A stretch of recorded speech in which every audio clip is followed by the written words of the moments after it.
it's discomfortable that we're talking about inspiration. I hope I'm right anyway. So I have to say I have been truly, truly blessed to have parents who, in spite of their own misunderstandings and miseducation around the arts, have always allowed me to make my own choices. So my parents have never said no. My parents spent money on art supplies as a child. So I was never bored because I always had this thing that I could go to, even when I didn't quite understand what it was, just this ability to create, this ability to see things and interpret what I'm seeing, and also the ability to record my thoughts and feelings visually, even though like a lot of young people, you had your diary and you could write in a diary, but I also had my art as well. And so I was really grateful at that, in those formative years, to be able to have something to go to and to have it supported. I went to the Maryland Institute College of Art, and it's a small school, and I like that, and that certainly informed my decision. I like that intimacy. I like that, even though once you're in in university, you're more or less a student number. There's so many of you, but that was not the case in my school. You had a relationship with your professors, and they were very accessible as well.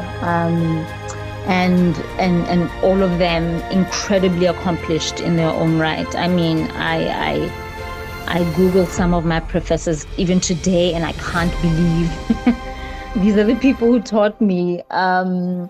So I had an incredible, 4 years, just trying to figure out who I am and what I want to do and how I want to express myself.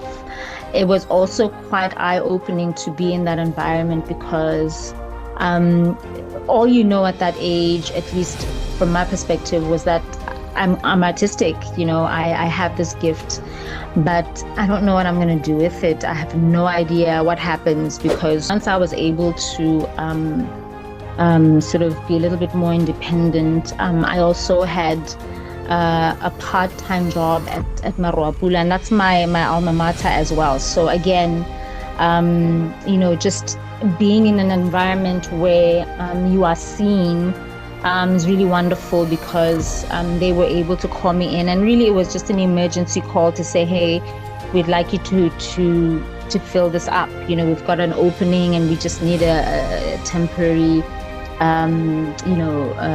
part-time teacher to sort of solve this little problem that we have. And that's where I sort of fell in love with teaching. I didn't think teaching would come into my life plans at all. I had no plans for it, even though I was encouraged to take it up when I was in college. It's been really wonderful. I've also been really blessed to sort of collaborate with people who have really opened my eyes to what's available. And the environment has changed. The whole thing has changed from when I came back from college to now. Anybody who's graduating from college today, I hope anyway, I can't relate, but I hope, sees so much more, so many more possibilities than I did. I literally just came home to a black hole. When you're an artist, to me, it's a calling, truly. If I haven't created in a long time, I just feel unwell. Literally, I just feel unwell. And you don't create because, you're going to sell the piece. Even right now where I'm sitting in my little painting room, there's like tons of stuff sitting around me.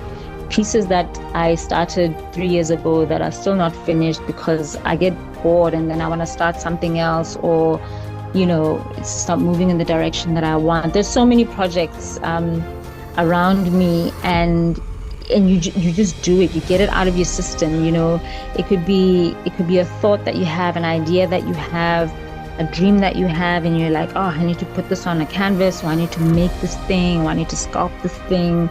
And so I'm inspired by this spirit that moves me, I guess. Relationships is about collaboration, really, to be quite honest. And the more you put one foot in front of the other in terms of being conscious about where your art is being seen. We've got Instagram now. I didn't have Instagram when I was coming up, and people have art pages for their artwork, and we can follow galleries, and galleries can follow us back, and then you get a call and someone's like, hey, I saw your work, it looks really great, how about this and that, so the world is constantly connecting dots all over the place.